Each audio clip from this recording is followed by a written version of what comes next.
Alright, yeah, another video. Okay, it's a video after this video, and I just didn't like it much. So I'm going to try to speed it up a little bit, which I kind of used to like about videos, when I could speed them up a little bit and just get them over with. Some of the videos really weren't that good, and yeah, so why waste the extra few minutes it takes to get through them? But anyway, yeah, so I'm going to do that to this video, but I have to edit in the old program, so we'll see how that works out. It'll be a good test anyway. And there was something else I wanted to add. Yeah, I'm just having a weird day. Yeah, weird. Nothing's in its place kind of day. Yeah. But I was thinking again some more about this whole idea of the perfect. When I start trying to think about like what the things I really enjoyed in my life. And yeah, there's of course the sex thing and this, that, and the other thing. These little moments. But those moments always had a context. I mean, they always had to be built up out of some sort of anticipation or something. There was sort of a raw pleasure, though. Just having having a nice day and a nice environment where you're feeling kind of comfortable. A cigarette, I don't know. There's moments that are just really quite comfortable.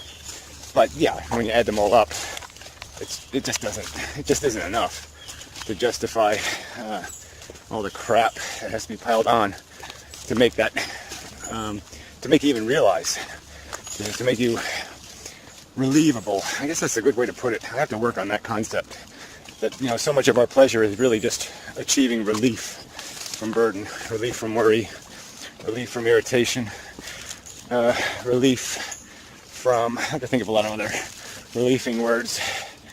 But yeah, you're kind of clean of any kind of ache or pain or nag or crap. You're just very comfortable. Yeah. Anyway, I have to work on that. So anyway, more video to follow and such. I'm sure, better luck next time. Yeah. So only watch the rest, I guess, if you have nothing, literally. I would say better to do, but you can't really tell whether you have something better to do because you don't know how bad it is. It isn't really that bad. It's almost atypical of my videos. But I just feel like it's underdone. Yeah. This add-on isn't going to help any. But, we'll see. Till next time. And such. Alright, hit the button. Yeah, I'm really tired. Yeah. Anyway, video. I'll make one. Not much news, but there was just these little comments here and there, and Chaz Charlton, the guy, made a video, and again, kind of griping about this anti-natalism not having an end, a sellable end game, or something like that, and that there's some sort of point in basically lying about the truth, coming up with some kind of lesser ambition, like reduce human population, and just play along with that idea, and then somehow spring the truth on people at the end. And say, no, the real mission is to just finish it off. I just don't see why. What is that? What's the lesson in that? Is that lying is more effective? Fine. Really isn't my game, though. So I'm not going to pretend I'm for some lesser solution. Reducing human population is great. It's not going to solve the problem. It's not going to fix nature at all, that's for certain. It's not going to do the rest of the sentient beasties any good. The more, actually, the less demanding humans are on resources, the more nature they can give back to nature, the less I'll like it. I don't want nature to be given back any territory. Yeah, I want it cemented over. I want it made as sterile as possible. So I'm not really going to go for that one. Yeah, I just don't see the point of the lie, and that's what it comes down to. So, yeah, I'm all for if somebody wants to push some policy. I've done it on YouTube. My voucher system, different ideas for reducing human population. Yeah, it's a separate argument. People aren't buying that argument either. People aren't buying a piece of anything that has the word get real or take responsibility for our existence. They aren't buying anything that has any kind of imposition tied to it. So, what's the difference? We can't sell any of these ideas on YouTube anyway. So, I just don't see the point of the critique. The fact is if you have the argument, if you make the argument well enough, if it's the truth, I think people will understand it, and yeah, it'll work, quote unquote. You will be able to convince people. yeah, we're just not there yet. It's not concise enough. It hasn't been perfectly created. The joke hasn't been perfectly refined, so it makes everyone laugh, however you want to look at it. And yes, that's what's missing, that refinement. It's missing the Hollywood celebrity endorsement and the other crap that goes along with what defines pop culture, popular memes. But to say the argument can't be made, I think it's bullshit.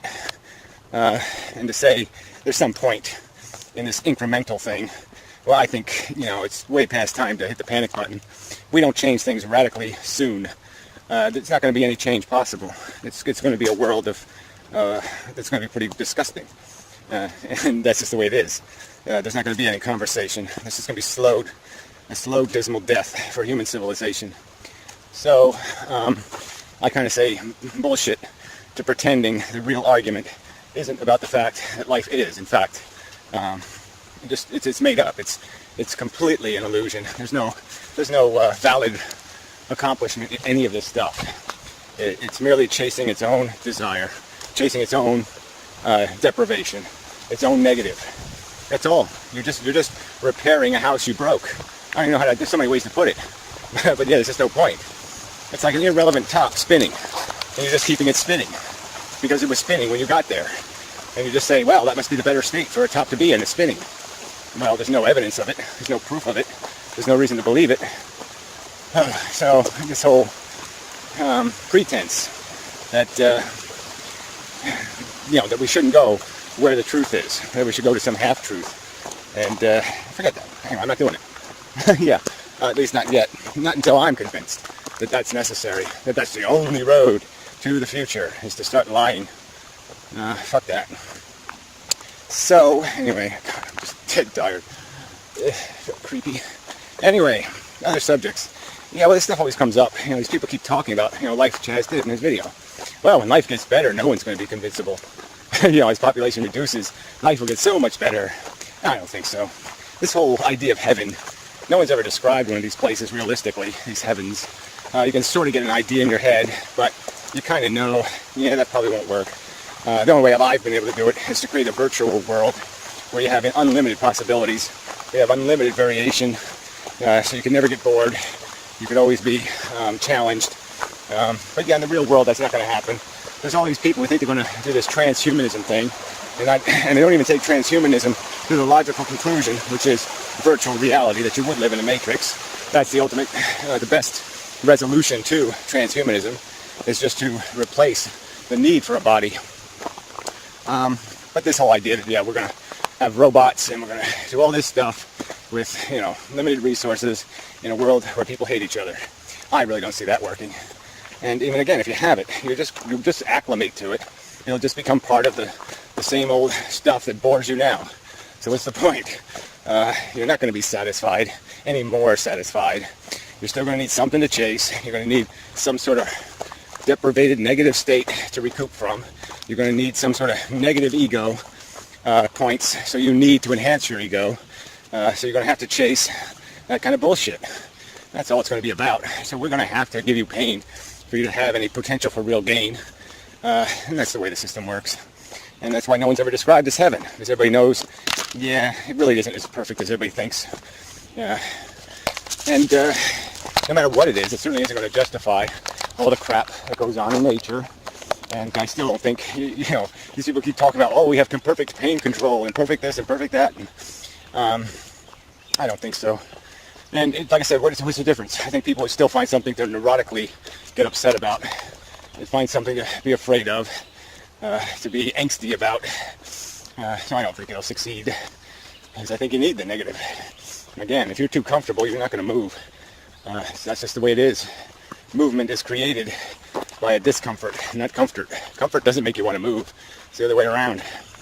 So the more comfortable you make people, the less motivated they'll be to do a damn thing.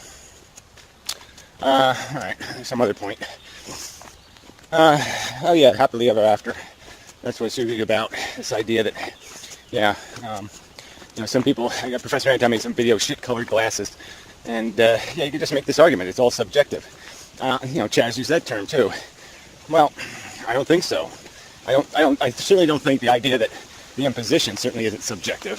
That's clearly an arrogance on the part of the aggressive force that's doing the creating. That's not subjectively equal. Subjectively, I mean, it's definitely an observable distinction between the natalist and the anti-natalist. Is the anti-natalist is defending against the aggression. It's the defensive position. Yeah, and I just think there are some just basic rules here that we can't understand, that our desire does pervert the scales. And that if we do look at it honestly, the moments of true comfort, pure comfort, aren't worth much when stacked against the worst moments, the hardest moments. They really aren't. They do fall into they do seem quite trivial by comparison. And I think that's more than just a subjective personal observation.